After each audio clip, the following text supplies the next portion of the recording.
Welcome to sports, everybody. I'm Chris Saunders.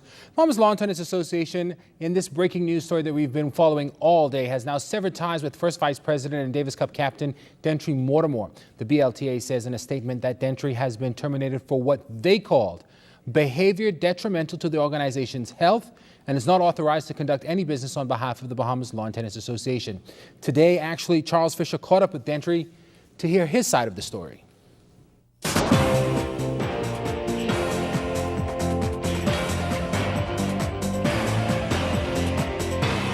Termination came as no surprise to Dentry, who told the BLTA prior that he did not want to be a part of what's going on. I just can't stand, they having a board within a board.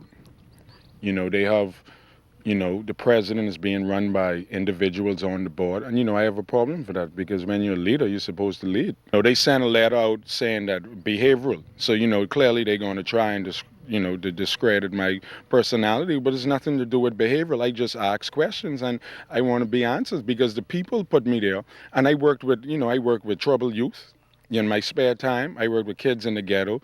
Because I won as a young boy. I also had differences as a young boy. So now I'm working with young kids. I'm teaching kids who have tempers and stuff. And I'm seeing that I'm getting to them because this is something that I had a problem with. So I get offered these services to these kids. This is not something that has just swung in. He's been agitating for junior players for quite some time. It all started with subvention when I thought, they put me in charge of a junior program when I didn't see no juniors on subvention. Simone Pratt, Christian Cargill, Kevin Major, PJ Major, Danielle Thompson, we even have players like Dominique Mortier, and I saw no junior on subvention. So from there, we were at odds with the whole program, and the people who are on subvention are good friends with the president and council members. For example, we have Nikita Fountain. She's on our board and she's on subvention, and she works the life of key with the president. So where's tennis headed? Will we have a future for our young tennis players? And as a result of all of this, Dentry understands that he is no longer allowed to coach or train at the National Tennis Center. The tennis center is not one of a personal club. It is not Life of Key Club. It is not Paradise Island Club. It is a Bahamian. It's over the hill. This is my home. That's my backyard. They trying to form it into a private club. And persons over to Atlantis and Life of Key, they want to control it, which doing a full-time job. And I was just one. The program that I wanted to run was going to be for all coaches out there. Now they have Kim O'Kelly as a administrator, co-chairman. They have Giorgio Baldasci, no offense to Giorgio, he's 78, trying to run a program. And here it is, they trying to kick, they basically kicking me in my butt and telling me, hey, you go on the back burner, you do the dirty work, and, I guess they want the praise. And all this, according to Dentry, brings back memory of what happened to his mentor. Just like the same thing they did to Roger, who was, who held me great in my life, who boosted tennis to where it is now. So I'm trying to look at which angle, they want tennis to go. Despite the situation, Dentry says he will continue to work with his junior players. For ZNS Told Sports, I'm Charles Fisher. All right, Fisher, thanks a lot. Now, we did get in touch with Bahamas Lawn Tennis Association President Duran Donaldson, and he has said that they're not going to answer anything today, but there will be a full statement or press conference on the matter, and they're expecting that to come forth within the next couple of days, maybe over the weekend, but no definite date has been set on that. Some track news now.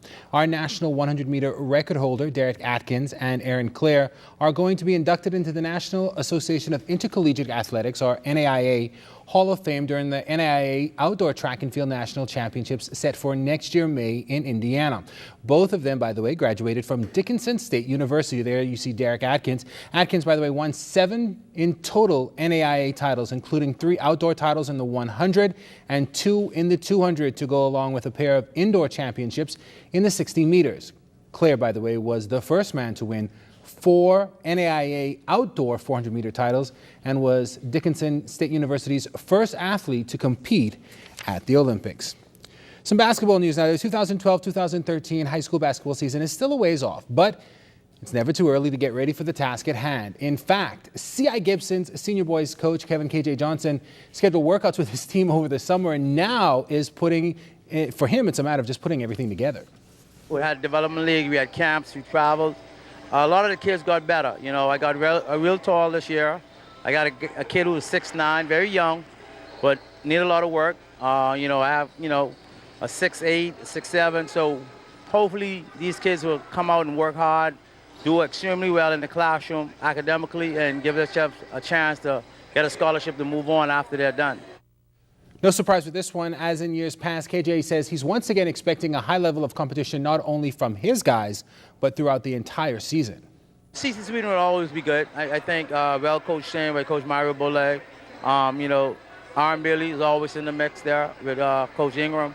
Anatol came on board pretty good last year and did well. Made a good run into Hugh Campbell and Coach Strawn. So, we're looking for a good competition this year. Freeport always competitive all the time. So, and it's good for high school basketball. It's good for the national program where, we could choose good players to represent the country. So when coaches work with their players, it always helps the country. That'll do it for sports. I'm Chris Saunders. Your final look at weather is still to come.